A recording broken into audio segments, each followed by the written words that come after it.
Sai Ram, Hare Krishna. From today at this Khanas FM, we are going to have a story time. At story time, we are going to discuss some exemplary characters of Mahabharat. Mahabharat teaches us many lessons of dharma and the importance of surrenderance to the Guru or the God who helps us in every aspect. So let's try to understand the various characters of Mahabharata. To start with, Bhishma, the great soul. This collection of stories are taken from the book written by Jayadayal Goendaji. Let's start. Bhishma, the great soul, was the son of King Santanu, a descendant of the well known lineage of the Kurus. It was goddess Ganga who begot him. From amongst the gods known as the Vasus, it was the ninth Vasu called Dyo who descended upon the earth in the form of Bhishma in consequence of the curse invoked by the great Rishi Vasishtha. Even as a boy, he studied the Vedas along with their corollaries and also learnt through repeated practices the use of divine weapons. While practicing the use of weapons, once he intercepted the flow of Ganges with his arrows. In his childhood, he was called as Devavrata. One day, sage King Santanu was strolling in the forest. Suddenly, his eyes caught sight of a beautiful woman named Satyavati, the daughter of the king Kaivartas, and was fascinated towards her. Though Satyavati was verily a princess, she was brought up in the house of a Kaivarta Raja. The condition which her father, the king of Kaivartas, put before the king was wooing her. It was that the son born of her would be entitled to be the king. The king would not accept such a condition, but he could not quite dismiss the girl from his mind. He remained melancholy, obsessed with the anxiety to get her. When Devavrata came to know the cause of king's sadness, he himself approached her father, the king of Kaivartas, and begged for the girl's hand for his father's sake. Expressing his agreement to the conditions stipulated by him, he took a pledge in the presence of all that the son born to her would be sole heir apparent. But Kaivarta Raja would not be satisfied with this much. He thought to himself that Bhishma's word would not turn false, but the son born to him could be a claimant for the throne. Wise Devavrata did not fail to understand his intention. He at once took another terrible pledge that he would observe celibacy through a whole of his life. Hearing this terrible pledge of adults and Bhishma, the gods showered flowers, and since then people began to call him by the name Bhishma. Bhishma, which means terrible. Bhishma escorted Satyavrata to his father and entrusted her to him. On hearing the arduous task done by Bhishma, King Santanu was much pleased and he granted his son the boon of death only at his will. Thus, in the early years of his life, Bhishma set the example of supreme sacrifice before the world by fulfilling the desire of his father. For the sake of fulfilling a trivial desire of his father, he unhesitatingly sacrificed the state for whose sake a sanguinary battle was fought in his own presence, only after the gap of a generation or two, by his own sons and grandsons. Women and wealth, for whose sake there has been so much of bloodshed in the history of world, and a number of states lost their existence, were relinquished by him forever like a grass blade, and thus he acted like a great dispassionate soul. Hail to such a devotion to one's father. King Santanu had two sons born of Satyavati's womb. The name of the elder one was Chitrangada and that of the younger was Vichitravirya. Chitrangada had early entered the threshold of youth when King Santanu passed away from this world. Chitrangada ascended the throne but soon he was killed in the battle fought with the Gandharvas. Vichitravirya was yet a boy, so he began to look after the affairs of the state under the guardianship of Bhishma. As years rolled by, Bhishma became concerned about the marriage of Vichitravirya. During those days, the Swayamvara of the three daughters of the king of Kashi was going to be held. Riding a chariot, Bhishma reached Kashi all by himself. In order to be wedded to his brother, he forcibly abducted the three daughters of the king of Kashi, seated them into his chariot, and started towards Hastinapura. Subsequently, all the kings who had gathered there for taking part in the Swayamvara rushed at him, but their efforts were of no avail. Single handed, he defeated all of them and, escorting them home, handed them over to Vichitravirya. This was the first occasion when the world came to know of his matchless might and skill in the use of weapons. Of the three daughters of Kasiraja, who were forcibly taken away by Bhishma, the eldest, called Amba, had chosen King Salva as her husband from the core of her heart. When Bhishma came to know this, he sent her to Salva and married the remaining two to Vichitravirya. But Vichitravirya did not live long, so after his marriage, he became a prey to tuberculosis and left this mortal world. He had no issue, and so the question of the lineage of the Kurus was at stake. Bhishma could easily take up the reins of the state into his hands if he had so desired. The subjects were verily in his favor. He had now no impediments of any sort in marrying himself, but even the greatest persuasion or exigence could not shake him from his solemn pledge.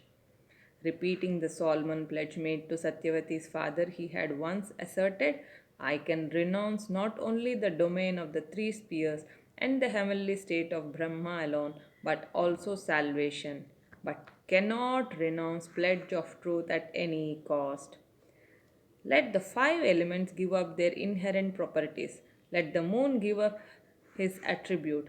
Nay, even Dharmaraja might deviate from the path of righteousness. Yet I cannot even dream of forsaking my solemn pledge. Such should be the fulfillment of one's solemn pledge. Now it is so happened that Salva refused to accept Amba. She rolled like pendulum in between. Shamefacedly, she could not return even to her father's place. Holding Bhishma responsible for her plight, she started cursing him from the core of her heart and began to devise plans to avenge him. On the advice of her grandfather, she took refuge in Parasurama, the son of Jamadagni, and related to him the cause of her grief. It was through Parashurama that Bhishma had learned the use of divine weapons. He called Bhishma to Kurukshetra and said to him, by overpowering her and touching her, you have polluted the girl. So Salva has refused to accept her. So now you will have to marry her ceremoniously. Bhishma did not accept his suggestion. He said, this girl told me that she had already given her heart to Salva. How could then I keep her with me? How can a religious minded person marry one who has given her heart away to someone other than himself? Now Parshurama burnt with rage as it were. He said, Bhishma, little did you know that not less than 21 times I have rendered the earth rid of the Kshatriyas. Bhishma was not yet born, responded Bhishma. Hearing such a rude reply, he challenged Bhishma to a duel. Bhishma accepted the challenge, and consequently, a fierce battle was fought between the preceptor and the disciple. The battle continued for 23 days, but none of them was ready to accept defeat. At last, the gods and the sages intervened and brought the rivalry to an end. Thus, even by defying the proposal of Parashurama, he adhered to the truth, and through his matchless prowess, he put to rout Parashurama, the matchless archer. It was an example of culmination of bravery and being scrupulously true to one's promise. In the battle of Mahabharata, it was Bhishma alone who was the best warrior on the Kaurava's side. That was why the great honor of being the first commander was bestowed on none but him. Being the grandfather of both the Kauravas and the Pandavas, he had equal affection and sympathy for both of them, and he cherished the desire for the welfare of both of them, although he knew that Dharma and justice were on the Pandavas' side. He had great sympathy for the Pandavas and cherished the desire for the Pandavas' victory in his heart. Still, in spite of his bias for the Pandavas, he never granted them any concession on the battlefield and tried to defeat them even at the cost of his life. On the 18th day of the battle lasted, out of the 18 days the battle lasted, Bhishma worked as the commander of Kaurava army for no less than 10 days, and during that period he slaughtered a large part of the Pandavas army. Being old, he displayed such uncommon valor that, in spite of his pledge of not taking up arms, Sri Krishna had to take up arms twice and face him in order to defend Arjuna. Once finding Arjuna helpless, he rushed towards him with disc in his hand, and on the other occasion he dared Bhishma with the whip in his hand, and thus, while saving the life of a devotee and enhancing the glory of the other through his double sided love of his devotees. At last, when the Pandavas came to realize that so long as Bhishma was alive it is impossible to get victory over the Kauravas, they decided to know from their own grandfather how he could possibly be killed, and taking pity on them, he revealed the method. He told them that Sikhandi, the son of Drupada, was born a female still though his sex has been transformed. He treated him as a woman and so he could not take up arms against him. He added that in case he would come up before him for a fight, he wouldn't take up arms against him, and at such a moment Arjuna could kill him. Can there be any better example of valor as well as the observance of duties assigned to the Kshatriyas than this? Having received fatal wounds when Bhishma fell on the ground, every pore of his body was pierced with arrows. He lay down, supported by the arrows. His body did not touch the earth. At that time, the sun had been in the southern hemisphere. Death during such a period is considered omniscience. So he remained lying with his body supported on the arrows, waiting for a change of the movement of the sun towards the other hemisphere, for death was at his will by virtue of the boon granted to him by his father. On that eventful day, battle came to an end with the fall of Bhishma. The Kauravas as well as the Pandavas stood in attention around Bhishma. The whole of Bhishma's body was lying balanced on the arrows. Only his head was swinging downwards. He demanded some sort of support for it. People brought supremely excellent pillows and put them before him, but he spurned them. Then he addressed these words to Arjuna: My son, you know, you do know that dharma of the Kshatriyas. You arrange for a pillow that may grace me. Arjuna at once guessed what the bravest of the brave meant. Only a brave person can understand the secret meaning of the hint given by another brave man. He struck arrows which raised his head and supported it. For the treatment of Bhishmaji, Duryodhana called for royal physicians who were expert in pulling out arrows. Grandfather Bhishma sent all of them back with due respect. Being blessed with the state of befitting a brave person, he considered it insulting to undergo treatment. Everyone was wonderstruck to notice his supreme devotion to Dharma and extraordinary courage.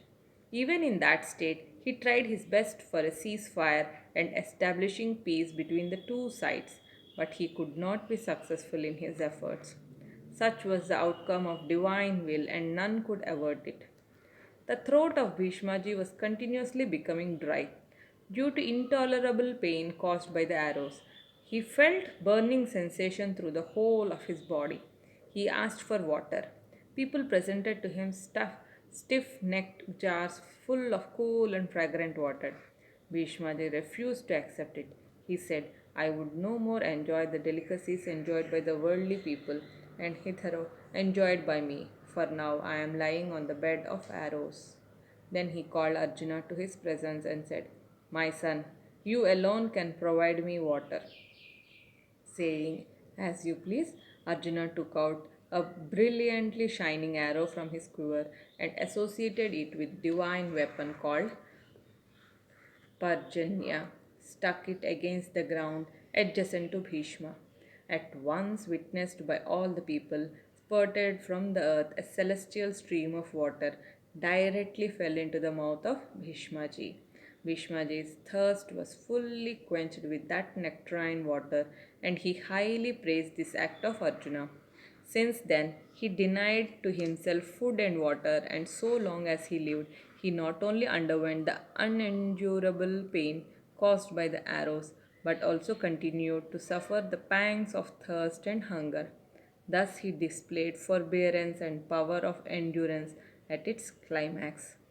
Noble minded Bhishma was not only ideally devoted to his parents, scrupulously true to his pledge, and exemplary warrior, but also possessed profound knowledge of the scriptures. Knowledge in essence of Dharma and God was a notable devotee. Lord Sri Krishna himself was full of praise for his profound knowledge. He went to the extent of exclaiming that after his passing away, all the knowledge shall be enveloped in obscurity, and none but he was competent enough to alleviate the doubts that would arise in matters of doubtful nature.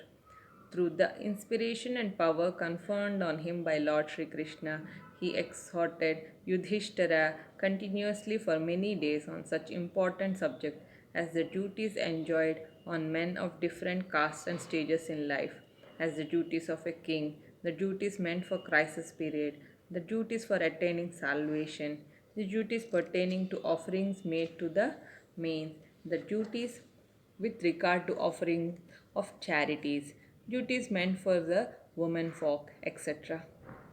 These exhortations are compiled in the cantons entitled Santi Parva and Anushasana Parva of Mahabharata. It was the work of none else but Bhishma to elevate the doubts of Yudhishthira, who was born of an aspect of Dharma and the very embodiment of Dharma, relating to duties enjoined on everyone. The great sages like Vyasa and others have gathered to listen to his exhortations. Those days, very few people possessed such a fair knowledge of the glory and excellence of Sri Krishna as was possessed by Bhishma ji. Many times he had described the glory of Sri Krishna to Dhritarashtra and Duryodhana. On the occasion of Rajasurya Yajna, while trying to prove the worthiness of Sri Krishna to be adorned first, he had described his glory in the crowded assembly hall and established that he was God incarnate. When Sri Krishna, holding the discus in his hand, ran on behalf of Arjuna, he thought it praiseworthy to be killed by his hands, and so he invoked him in order to adore him by means of weapons. The Vishnu Sahasranama, containing 1,000 names of Lord Vishnu narrated by Bhishma to Yudhishthira, reflects his devotion and knowledge of divinity. Even now, that stotra is held in high esteem by the devotees. Like the Gita, the Upanishads, and the Brahma Sutras, Lord Shankaracharya has also written a detailed commentary on it. It was the result of his devotion that Lord Sri Krishna blessed him by presenting himself in person at the time of his death.